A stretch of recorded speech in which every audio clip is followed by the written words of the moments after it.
Hercule Poirot and 3 letters and a murder. Chapter 1. The case I could not solve. The fire burned low in the hearth, casting a warm glow on the polished floorboards of the sitting room. Outside, a light drizzle tapped faintly against the window panes, and the distant sound of a tram bell gave the evening its London signature. At the center of the room sat a small round table set for 2. Were 2 delicate china cups, steam rising gently from each. Hercule Poirot, impeccably dressed in a grey 3-piece suit, sat with his fingers steepled, watching the wisps of steam curl and rise like questions in the air. Captain Hastings, more casually dressed, and ever fond of strong coffee and stronger conversation, reached for his cup. "It's quite hot," Hastings said, lifting the cup toward his lips. "Eh bien, mon ami," Poirot said without shifting his gaze. "Do not be hasty. Let it cool. Every man has his own taste. Some prefer their coffee burning hot, like a challenge to the senses. Others," he nodded toward his untouched cup, "prefer patience." Hastings smiled and set his cup back on the table. "You mean you prefer I wait so we may drink together?" Poirot inclined his head slightly. "It is a small civility. I do not like to drink alone. Even the coffee, it tastes, how do you say, more agreeable in company." They sat for a moment in companionable silence. Poirot examined the lines in the steam, and Hastings watched his friend with amused curiosity. Poirot was not a man to waste words, yet when he spoke, it was with purpose, even if the subject was a cup of coffee. "Poirot," Hastings said, shifting in his chair, "I've always admired the way you approach your cases. You find clues where others see nothing. I've followed you through enough mysteries to know I could never match your skill. But tell me something, have you ever been stuck?" Poirot did not immediately answer. He reached for a small silver spoon and stirred his coffee slowly, though he did not drink it. His expression remained unreadable, but Hastings noted a flicker of thought behind his eyes. "Stuck," Poirot repeated at last. "Ah, my friend, even the finest of machines, they may stall. Even the greatest mind," he tapped his temple gently, "can meet its match." "So there was a case?" Hastings leaned forward. "One that you couldn't solve?" Poirot nodded. "Yes, there was one, a case most curious. It was not that I lacked the facts. No, the facts were there, waiting to be understood. But my little grey cells, they refused to arrange themselves correctly. I missed the heart of it." "And then what?" Hastings asked. "You cracked it, of course." Poirot gave a small smile. "Not alone. Someone helped me." Hastings raised an eyebrow. "Someone? You? Help?" "Do not sound so shocked, Hastings," Poirot said, gently amused. "Even I, Hercule Poirot, must sometimes acknowledge the assistance of others, though," he lifted a finger, "rarely." "I must know," Hastings said, now fully engaged. "Who was it? Who helped the greatest detective in the world?" Poirot chuckled softly. "You are too generous, mon ami, but yes, I shall tell you. It is a story I have not told in many years, not because I am ashamed, no, but because it is delicate." He reached for his cup and brought it to his lips. The coffee, finally cooled, passed smoothly down. "Ah," he said, eyes closing briefly. "Perfect. Now I can begin. Chapter 2. A Witness in Feathers. The year was 1930, Poirot began, placing his cup down with a soft clink.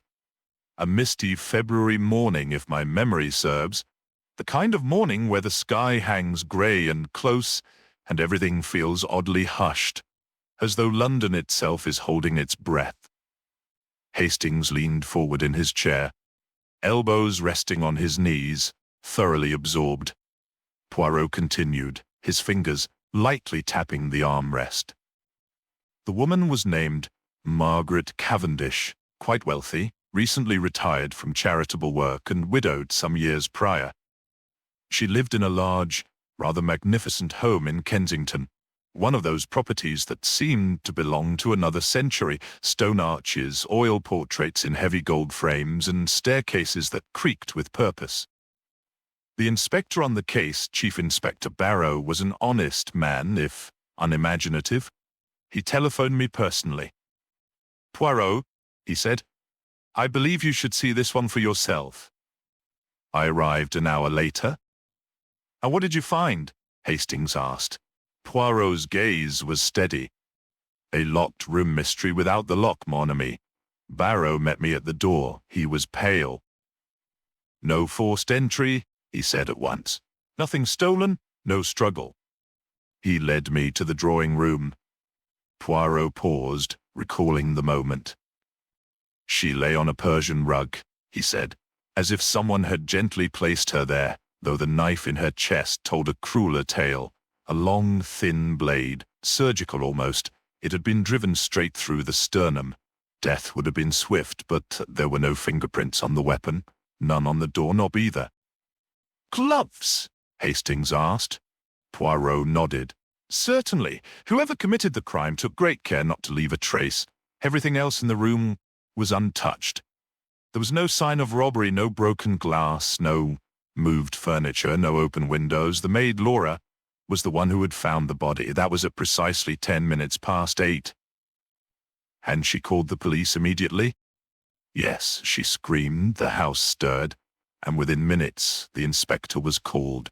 Laura told Barrow that nothing seemed out of place except, of course, Madame Cavendish lying dead on the floor. Poirot reached for his cup again, but did not drink.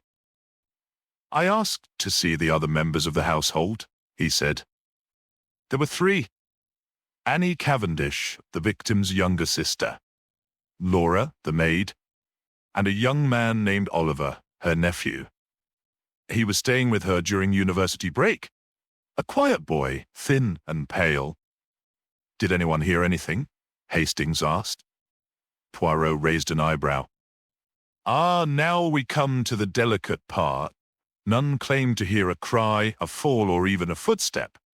But as I stood in that room, I noticed something that Barrow had overlooked." "A clue?" Hastings asked, leaning in. "Of a sort," Poirot said.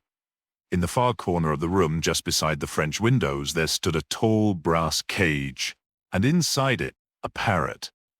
"A parrot?" Hastings blinked. Poirot nodded. "A beautiful bird, green and yellow with sharp eyes, but it was trembling, feathers ruffled, and it let out no sound. It simply sat on its perch, utterly still. I approached the cage and greeted it in a soft tone. The bird turned its head away from me. Poirot's expression grew thoughtful. "I have seen that behavior before, Hastings, not in birds, but in people. The cold shoulder, as you English say. That bird was not merely frightened, it was distressed. It had seen something that upset it." "But surely a parrot," Hastings began. Poirot held up a hand. "Ah, do not dismiss it so quickly. The parrot belonged to Madame Cavendish. Laura told me she adored it, spoke to it constantly. It even knew how to mimic her laugh. It was not just an ornament, it was her companion." "Then what did it see?" Hastings asked. "That I could not yet say, but the behavior told me it had witnessed the murder, or at least the killer." Poirot stood and walked slowly toward the window. Barrow thought I was wasting time. He said, "It's a bird, Poirot, not a constable." But I examined the cage. It was open at the top, though the latch had not been unhooked. It was designed to swing open for feeding. More importantly, there were faint traces of something sticky on the edge. "Sticky?" Hastings frowned. "Honey," Poirot said. "Or jam, perhaps. Birds are drawn to sweet things. Someone had attempted to coax the parrot into silence, or to distract it." "Couldn't that have been the maid?" Hastings asked. "Perhaps feeding it earlier?" Poirot shook his head. Laura said she never touched the cage. Madame Cavendish fed the parrot herself. Always, even in her final days, she insisted upon it. He turned back to Hastings, his tone calm but purposeful. There was something else, he said. A small bowl near the cage, half filled with seeds and fruit, yes, but beside it, a single button. A button? Yes, Poirot said. Of an unusual kind, not from a woman's dress nor from any uniform in the house. It was pearl-colored, flat, and slightly larger than average. I pocketed it at once. And what did you make of all this? Hastings asked, his voice almost reverent now. Poirot smiled faintly. That, mon ami, is what I shall tell you next. For this case, you see, it was not what it first appeared, not a crime of greed, nor of madness. It was a crime of silence and of loyalty. Poirot finally sipped his now cold coffee. And it was the parrot, he said, placing his cup down, who gave me the key. Chapter 3. The Nephew's Silence. The first person I interviewed, naturally, Poirot said, tapping the edge of his coffee cup, was young Oliver. He gave a small nod, as if picturing the moment in his mind. He entered the parlor with a quiet step, and hands tucked deep in his coat pockets. He had the look of someone who hadn't slept, not from grief perhaps, but from the unrest that follows sudden disruption. His hair was untidy, though his shirt was pressed. An odd combination. Hastings nodded. Did he seem nervous? Not immediately, Poirot replied. At first he struck the note of restrained politeness. He sat where I asked and answered without protest. I began simply. Where were you this morning, Oliver, at the time of your aunt's death? In my room, he said. I was reading. I watched his eyes as he spoke. No darting glances, no trembling fingers. He kept steady, but too steady, mon ami. It was the kind of composure people wear like a borrowed suit. It doesn't quite fit. I see, I said. And what is it that you do, monsieur? Are you employed? He straightened slightly. I own a garments factory. Men's shirts, mostly. Wholesale. Ah, I said, pleasantly. And how is business these days? Quite good, actually. We've taken on new clients, and demand hasn't slowed. You are fortunate, then, I replied. I have read that many such businesses are facing great difficulties. Government regulations, new import taxes. Surely you've heard. Some say nearly 70% of garment factories have shut their doors altogether. It was then, Hastings, that I saw it. Just a flicker. A brief pause, as though he had missed a step on a staircase. He adjusted his collar. I haven't come across that. Must be some other region, perhaps. Perhaps, I said, but made a note in my mind. Men who run factories follow such news like a sailor watches the tide. To claim ignorance? Curious? I let the topic rest and circled back. Did you hear anything unusual this morning? A cry, perhaps? A disturbance? No, he said at once. Too quickly. You are certain? No footsteps? Voices? No, he repeated. Nothing. I was deep in my book. And the door to your room, was it open or closed? Closed. And yet the house is old, yes? Wood creaks. Sound travels. He shifted in his seat. I suppose I just didn't notice anything. Très bien, I said, and offered a smile. But I had gathered what I needed. Hastings furrowed his brow. But why would he lie about hearing something? Exactly the question I asked myself, Poirot replied. If one hears nothing, there is no shame in it. But when a man insists too much on silence, it often means he is trying to erase a sound he did, in fact, hear. Such as a scream, Hastings offered. Or a name, Poirot said. Or even the sound of a voice he recognizes. There are many things that can give one away. tone, accent, even a particular phrase.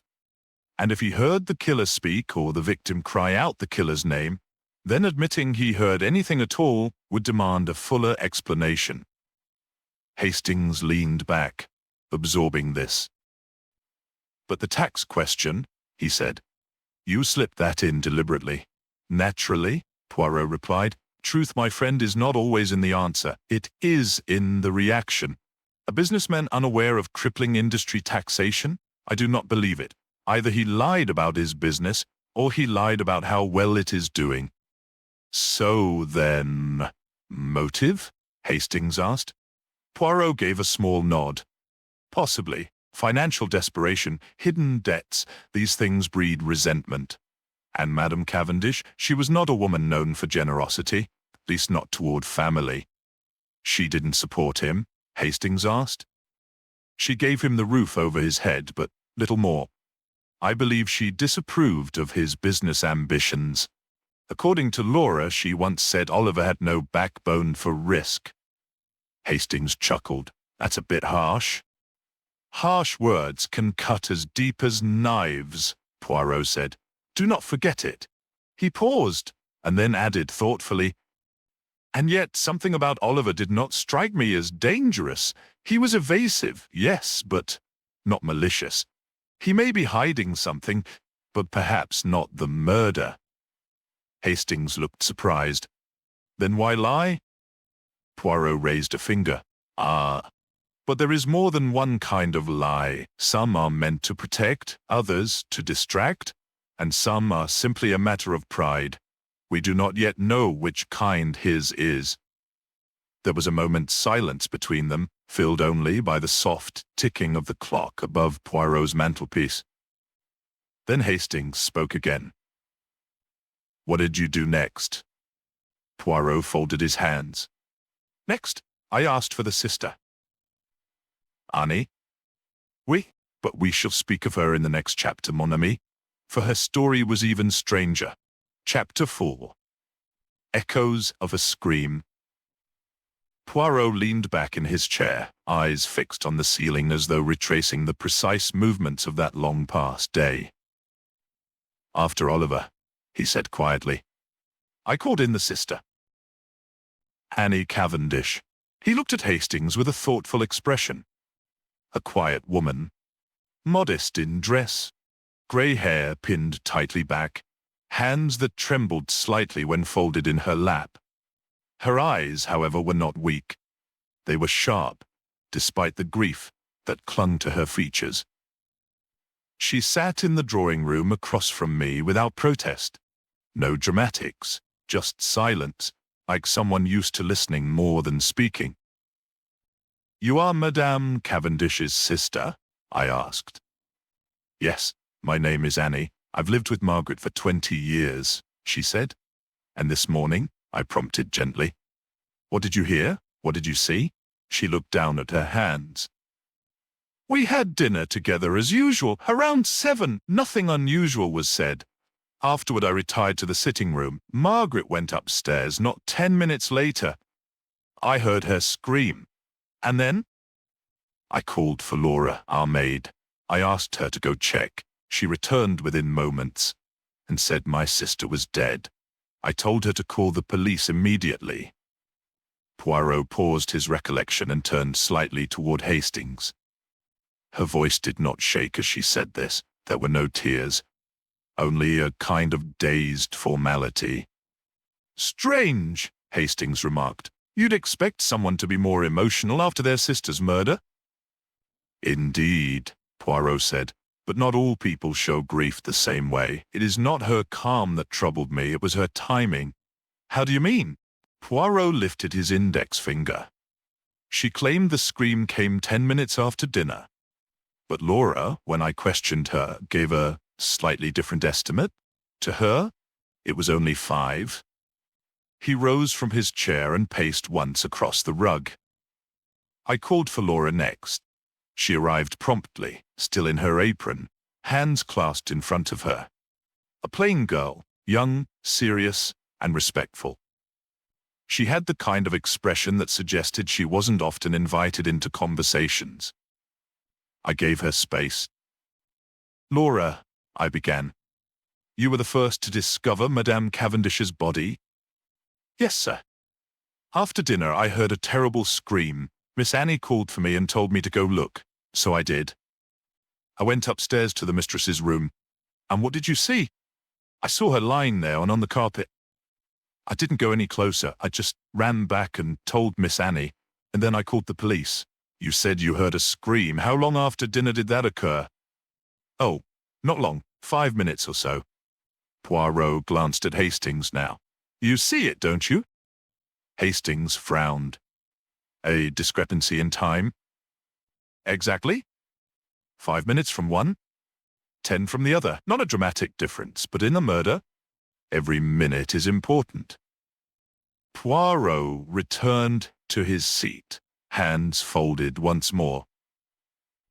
"But what struck me even more," he continued, "was how tightly their stories matched, almost word for word. We heard a scream. Annie told me to go check. She was lying on the floor. Identical phrases as if rehearsed. Now, Hastings, people do not naturally tell stories the same way, especially under stress. Memory bends, language changes, but theirs, perfectly in sync." Hastings sat upright. "So, you suspected collusion?" "I suspected caution," Poirot corrected, "which is not the same. They were being careful. That doesn't mean guilty. It means guarded." He reached for the coffee cup again, but left it untouched. "And yet," he said, "I found no clue in the room, no signs of a struggle, no foreign footprints, no fingerprints on the knife, no missing objects. Everything, as Laura said, was in its place." Hastings thought for a moment. "So what do you think they were hiding?" Poirot gave a small smile. That, Hastings, was the puzzle. It was not what they said that mattered. It was what they didn't. They both confirmed hearing the scream, Hastings noted. "Yes," Poirot replied, "which suggested one thing to me at the time. They were close enough to hear it, which means Annie was not in the sitting room and Laura was not far from the stairs. In fact, both must have been near the hallway to have responded so quickly." He steepled his fingers. "And if they were near the hallway, then who was the scream meant for?" Hastings blinked. "You think the scream was intentional?" "I think it was loud. Too loud. Not a sudden gasp of pain, but a deliberate cry for help. And if that is so, then it means Madame Cavendish saw her attacker before the fatal blow." Poirot stood again. "She had just enough time to cry out, which tells us something else. The killer did not come from behind." "You mean it wasn't a surprise attack?" "Precisely. She knew the killer. She saw them. She had time to scream before the knife went in, and the scream, mon ami, may be the one honest sound left in that house." Poirot turned back to Hastings, eyes sharp.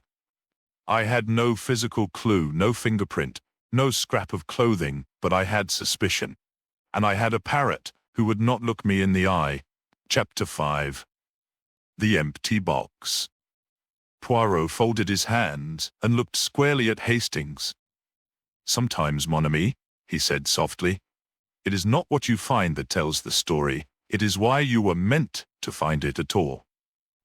He paused briefly, then continued. "After speaking to Annie and Laura, I returned once again to the late Madame Cavendish's bedroom. Something about the space had lingered in my mind, an unease. The scene had been too tidy. Murder rarely leaves a room looking untouched." Poirot described the room slowly, as if picturing it afresh. "I moved around with care. The furniture had not shifted. There were no footprints except for those of the police. But near the fireplace, tucked halfway beneath a small embroidered cushion on the armchair, I found something that should not have been there." He raised his eyebrows. "A letter, folded once, no envelope. The handwriting was careful but unremarkable. 6 words only. 'The truth is in the garden.' Nothing else." Hastings blinked. "And what did you think, at first?" Poirot smiled faintly. I thought someone was playing games, but I do not like games played with murder. I put the note in my pocket and went to the garden. The Cavendish garden, as Poirot described it, was a walled plot of land behind the house. A narrow gravel path curled around a bed of roses long past bloom, and a line of hedges shielded a wooden bench from view. It was winter then, and the trees stood bare, their twisted branches casting crooked shadows across the lawn. And there, to my surprise, Poirot said, I found them. Hastings raised an eyebrow. Who? Annie and Oliver, standing close together, backs to the bench, and in each of their hands, letters, identical in size and paper. Poirot mimicked his own tone of voice from that moment. What brings you both here? I asked, pretending I had not expected it. Annie answered first. We each received a note, she said. Slipped under our doors? It said, The truth is in the garden. Oliver nodded in agreement, though he avoided my gaze. Poirot glanced at Hastings. You understand, of course, that the coincidence was too perfect. They were meant to be found there, Hastings said slowly. Exactly, Poirot replied. Whether the letters came from the same hand or not, the effect was clear. I was meant to see them together looking for something that didn't exist. And what happened next? Hastings asked. We began to dig. Poirot gestured as if motioning toward the earth. At first, just a small patch beneath the hedges. Laura brought a spade. Then another officer joined. The soil was turned gently. And at last, we found it. Hastings leaned in. What? A wooden box, Poirot said. Roughly the size of a large book. It was buried about a foot down. No lock. No name. He paused. And empty. Completely? Not even a scrap of paper. Nothing. Clean as if it had never held a thing. Hastings frowned.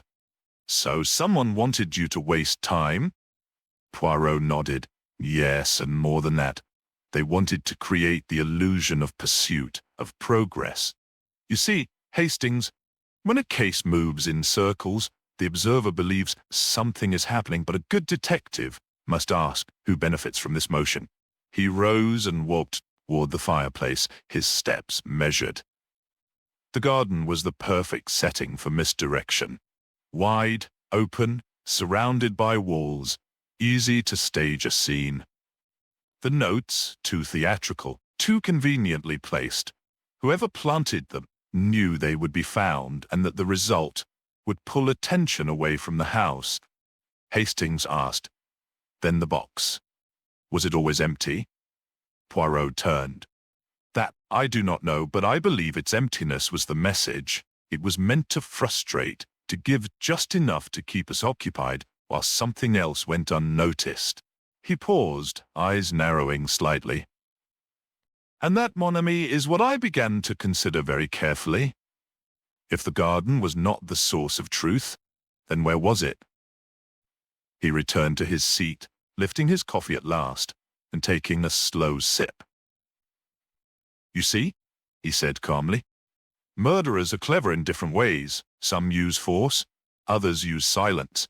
But the cleverest of all, they use distraction. And in this case, Hastings asked, what do you think the distraction was hiding? Poirot gave a small smile. That, he said, is exactly what I set out to discover next. Chapter 6. The Bird That Knew. Poirot's gaze settled on Hastings, his voice quiet, but filled with certainty. We had searched the house, we had spoken to each person, we had even dug up the garden on the promise of a lie, but all along the one true witness had been right there, in plain sight, behind brass bars. Hastings raised an eyebrow. You mean the parrot? Oui, mon ami, Poirot said. The parrot. A creature with no motive, no deceit, and no reason to fear the truth. It had seen the murder. It had heard the voice of the killer, and it remembered. He leaned forward slightly, folding his hands on the table. I remembered something from an old case I had read about how parrots, especially those kept closely by their owners, can pick up not just words but context. They don't simply mimic, they observe. Margaret Cavendish adored that bird. She spoke to it daily. It was used to her presence and her voice, which means it would have noticed a stranger, or more importantly, someone it trusted betraying its owner. Poirot rose from his seat and began pacing slowly, his steps thoughtful. I went to the drawing room where the parrot's cage was kept. It sat still, feathers puffed slightly, watching me. It had not spoken once since the murder. Not even a squawk. He stopped in front of the window, hands clasped behind his back. I decided to perform a small test, one that required no forensic science, no fingerprint dusting, only a touch of psychology. He turned to Hastings with a faint smile. I took a sheet of plain white paper and tore it into 3 pieces. On the first, I wrote the letter O for Oliver. On the second, A for Annie. On the third, L for Laura. The letters were written in block uniform style, no perfumes, no tricks. I placed all 3 in front of the parrot's cage. Poirot's eyes glinted, and then I waited. Hastings leaned in. What happened? At first, nothing, Poirot said. The parrot merely eyed them. It looked at each paper in turn, as if contemplating a puzzle of its own.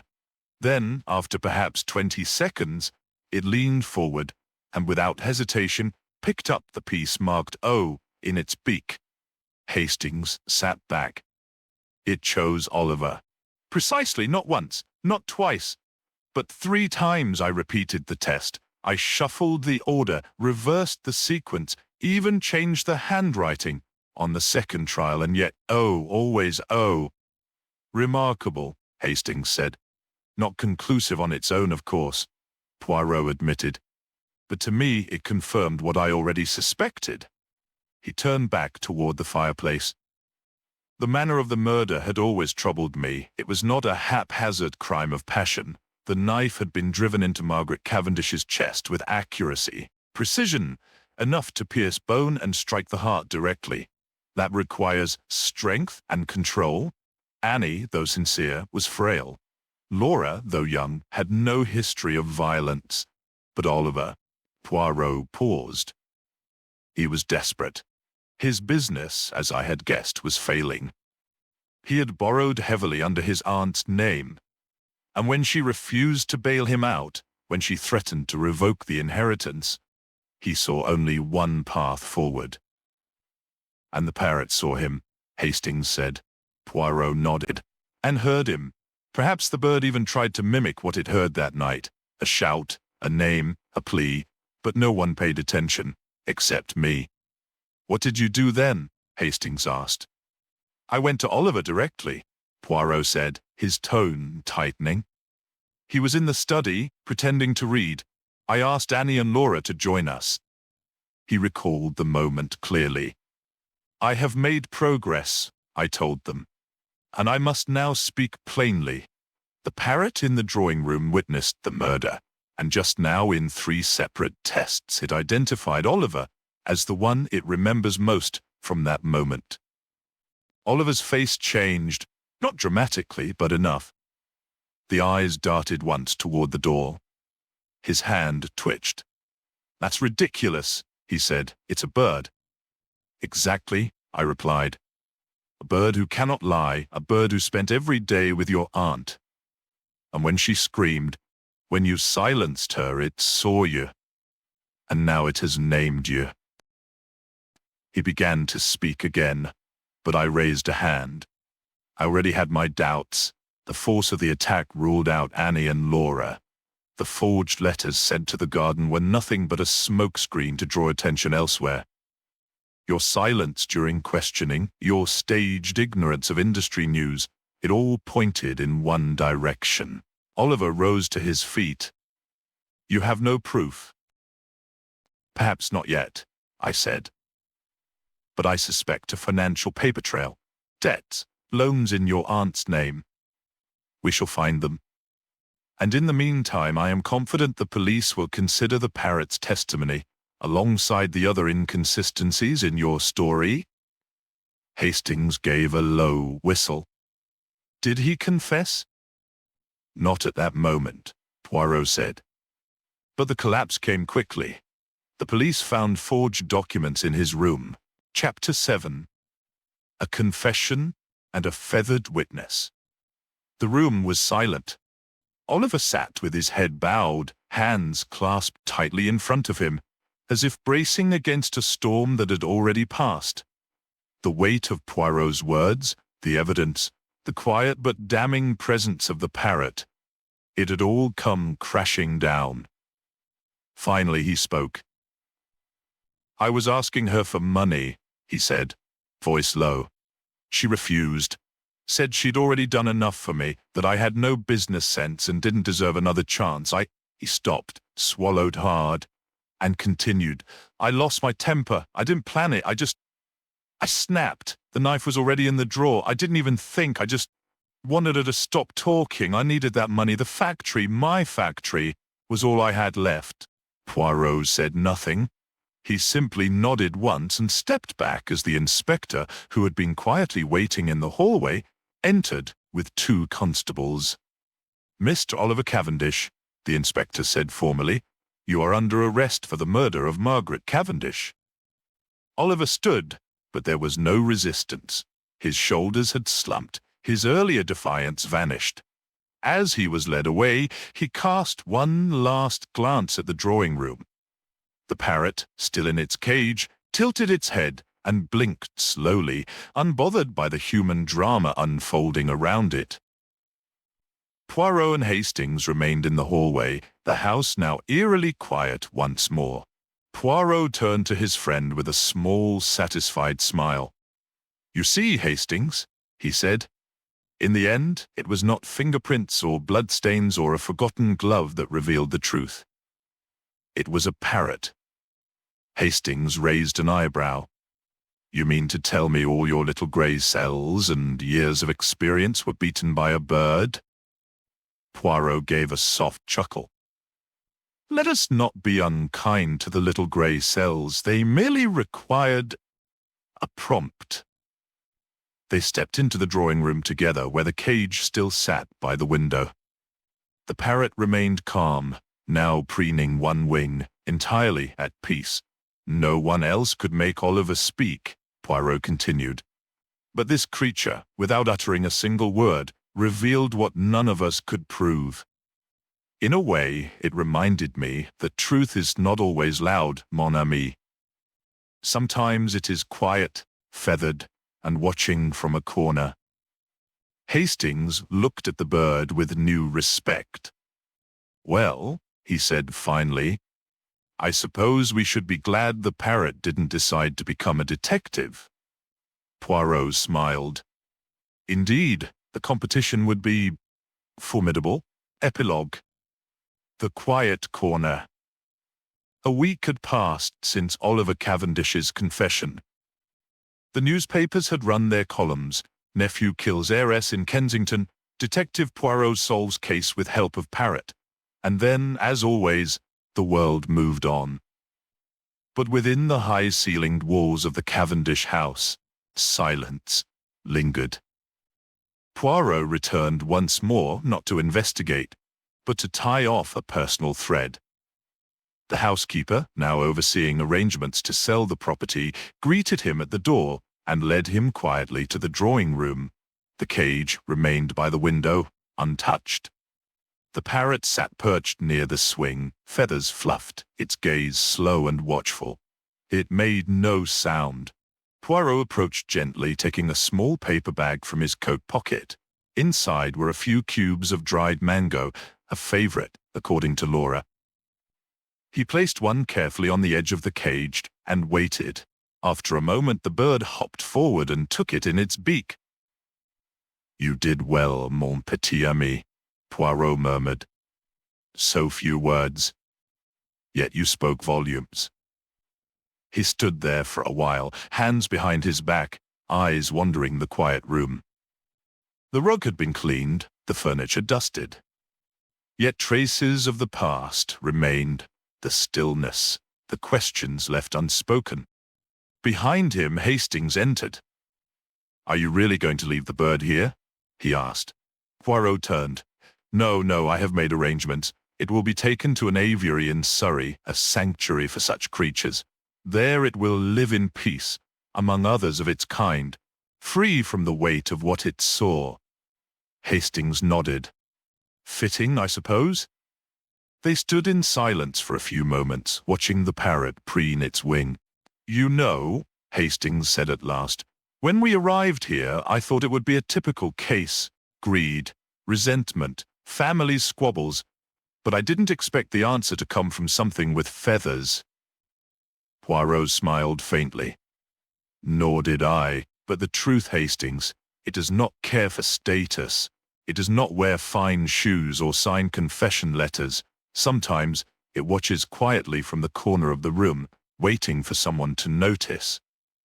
He stepped back from the cage and looked once more around the room. "It is finished," he said softly. And with that, Poirot and Hastings stepped out of the house, the door closing behind them.